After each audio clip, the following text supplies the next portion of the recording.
Tonight's headlines: Inday Sara leads new Pulse Asia poll. Jeepney drivers to receive fuel subsidies by Tuesday.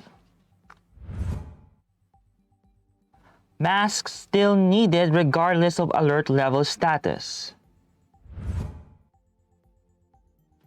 Philippines allows visa-free entry for Hong Kong, Macau, Brazil, Israel travelers. Gasoline to hit over 80 peso mark if global prices continue to rise. Nets edge Knicks 110 to 107. And Meralco rates seen to increase in May. Good evening. Today is Monday, March 14, 2022. I'm Miguel Paltagonan and this is Tribune News on Q. Here are the stories for this evening. Davao City Mayor Sara Duterte dominated her rivals in the 2022 vice presidential race for the second straight pre-election Pulse Asia poll, scoring 53% as against far second and Senate President Vicente Tito Soto III, who rated 24%. The Pulse Asia survey taken February 18 to 23, which is the first to be conducted since the campaign period for national candidates started last February 8, also showed Sara's rating increasing from 50% a month ago. Soto's rating, on the other hand, fell from 29% from a Pulse Asia survey released a month ago. Senator Francis Kiko Pangilinan, for his part, was at far third with 11%, which is the same as his previous rating. Physician Willie Ong, on the other hand, scored 6%, while Deputy Speaker Joselito Atienza only had 1%.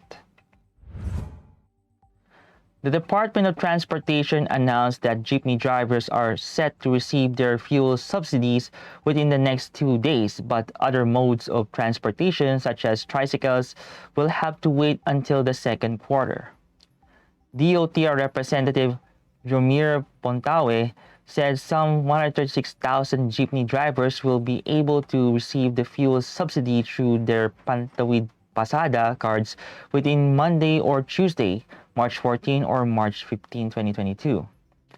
The government has allocated some 2.5 billion pesos to provide fuel vouchers for some 377,000 qualified public utility vehicle drivers across the country amid the successive pump price hikes.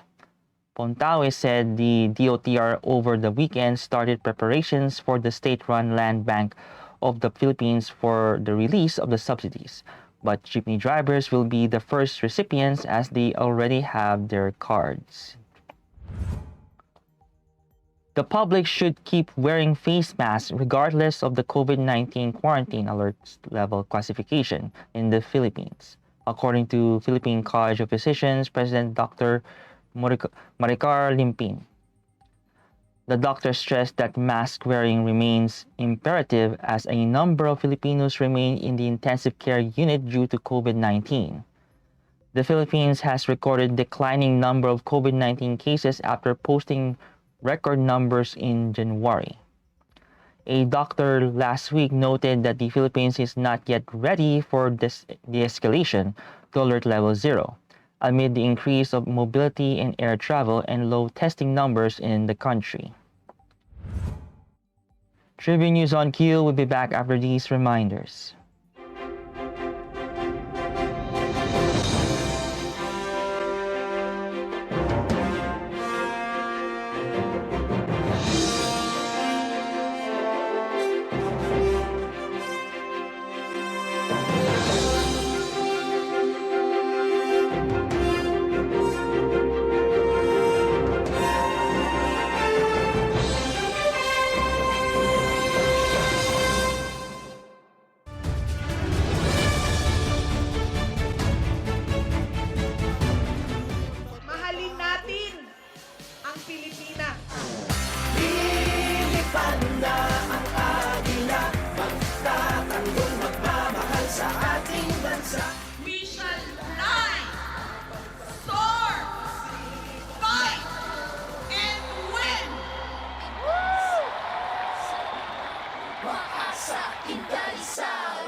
latest entertainment at sa mga paborito nyong celebrities kasama si Pocholo Concepcion sa programang What's Up. Makibanding at kwentuhan kasama ang mga kilalang personalidad sa entertainment industry. Sama-sama natin silang kilalanin at silipin ang makulay nilang mundo every Tuesday at 2 p.m. Kaya sit back and relax lang kayo mga katribu. Hanapin at ilike ang Daily Tribune Facebook page at Tribune Now on YouTube. Dahil sagot na namin ang masayang kwentuhan, dito lang sa What's Up. Mga impormasyong direktang makukuha mula sa sources at diretsahang usapan. Yan ang atid namin sa inyo sa programang Straight Talk. Samahan nyo kami sa makabuluhang talakayan live tuwing Martes alas 10 ng umaga sa official Facebook page ng Daily Tribune at Tribune Now on YouTube.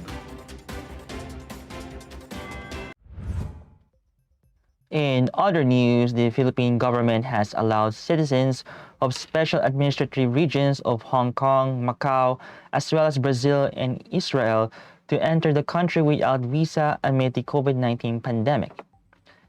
This is provided under Interagency Task Force Resolution 164-A, which states that foreigners who are holders of passports of Hong Kong Special Administrative Region or Macau SAR are entitled to stay for a period not exceeding 14 days. However, requirements such as a fully vaccination certificate, presentation of a negative RT-PCR test taken within 48 hours, or a negative laboratory-based antigen test taken within 24 hours prior to the date and time of departure from the country of origin, and passports valid for a period of at least 6 months at the time of their arrival to the Philippines are still needed. Likewise, the same ITAF resolution states that citizens or nationals of Brazil and Israel are allowed to stay in the Philippines for a period not exceeding 59 days under the same above-mentioned conditions.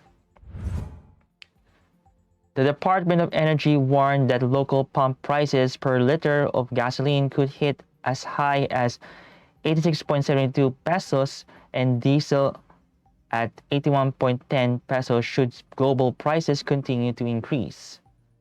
Energy Undersecretary Gerardo Esgueza Jr. noted that global oil prices have continued to increase and domestic pump prices are seen to climb even further should the uptrend continue. Domestic pump prices have been hiked for the past 10 weeks, with oil firms set to implement a major hike this week, citing the global constraints as Russia remains a major exporter. Union Petroleum Philippines over the weekend said in its fuel price forecast for the March 15 to 21 trading week that the price per liter of diesel may skyrocket by 12.20 pesos to 12.30 pesos. Gasoline prices, meanwhile, are estimated surge between 6.80 pesos and 7 pesos per liter. In sports, Kevin Durant erupted for 53 points to lead the Brooklyn Nets to a 110-107 victory over the New York Knicks on Sunday, while teammate Kyrie Irving couldn't play but attended as a spectator. New York City's private sector COVID-19 vaccine mandates mean unvaccinated Irving still can't play NBA games in New York at either the Nets Barclays Center or the Knicks Madison Square Garden. Durant was shy of his career-high scoring night with 6 rebounds and 9 assists. His three-pointer with 56.3 seconds remaining put the Nets ahead to stay at 106-103. Durant posted the 8-50-plus point game at his career and his second this season. The Nets hope changes in regulations will allow Irving to play home games once the playoffs start on April 16. And in business, customers of the Manila Electric Company or Meralco can expect a higher monthly bill in May to reflect the successive price hikes of petroleum pump prices on generation charges. Meralco Vice President and Head of Utility Economics Larry Fernandez said the higher charges will come with the repricing of the Malampaya price in line with higher global crude prices. Fernandez noted that global prices have significantly increased, with the average prices recorded at $83 per barrel in January and $93 in February, versus the $60 $60 per barrel or 70 per barrel in the second half of 2021. Meralco already makes its household rates by 6.25 centavos per kilowatt hour this month, translating to an increase of around 13 pesos in the total bill of residential customers consuming 200 kilowatt hours. That wraps up the stories tonight. Before we go, we would like to thank the SM Store, Araneta City, the Department of Tourism, MG Motors, Hina Motors, Security Bank, Empire Eastlands Holdings Incorporated, and Overseas Committee Affairs Council member Alan Lin of the Republic of China for their continued support. Again, this is Miguel Pautagono, and you're watching Tribune News on Q. Stay safe, stay healthy, and stay at home. Good night, and God bless us all.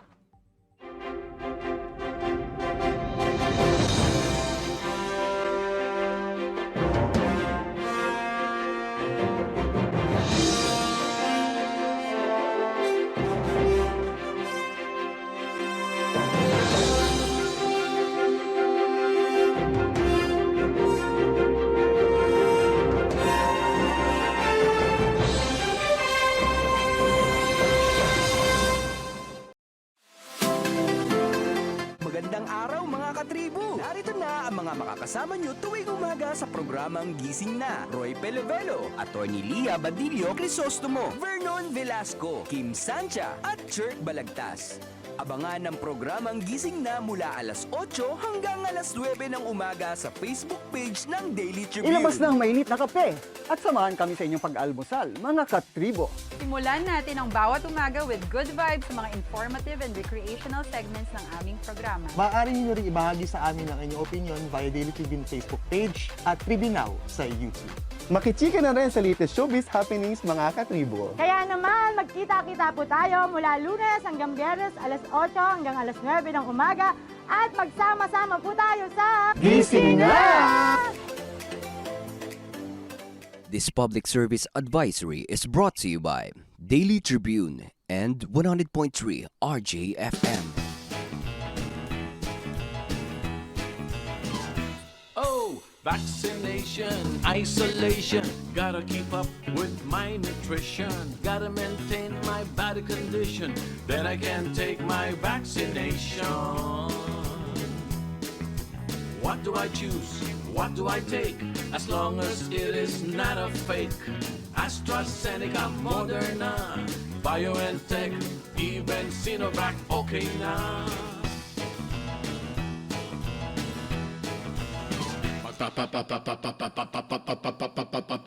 Pababakuna ka ba? Pababakuna ka ba? Pababakuna ka ba? Pababakuna ka ba? Pababakuna ka ba? Pababakuna ka ba? Vaccination for the nation, no more isolation. With vaccination, pababakuna ka ba? Pababakuna ka ba? Pababakuna ka ba? Pababakuna ka ba? Pababakuna ka ba? Pababakuna ka ba? Pababakuna ka ba? Paturok, paturok, paturok. This public service advisory is brought to you by Daily Tribune and 100.3 RJFM. Ang Daily Tribune may digital shows na din. Dahil sa mas lumalaki at mas lumalakas nating tribu, handog sa inyo ng Daily Tribune ang mga programang magbibigay buhay araw-araw. Be informed at mag-good vibes tuwing umaga sa programang Gising Na. Be updated sa news and happenings sa Tribune News on Q. Mas kilalanin pa natin ang mga paborito nyong atleta sa programang The Athletes Tribune. Alamin ang latest entertainment sa programang What's Up. Ma-inspire sa mga kwentong hatid ng Perfect. Search lang ang Daily Tribune sa inyong Facebook at Tribune Now on YouTube. See you there, mga katribu! Catch the latest news on our website, tribune.net.ph. Follow us on Facebook, Twitter, and Instagram. Subscribe to our YouTube channel, Tribune Now. Download the Daily Tribune app on Apple Store for iOS and Google Play for Android to get the latest and most comprehensive news online. Daily Tribune invites you to join its Viber community, Katribu, to get updates on the hottest news on politics, business, sports, lifestyle, and entertainment. Emoticons of the Tribune mascot Tarsito are available on our community Viber.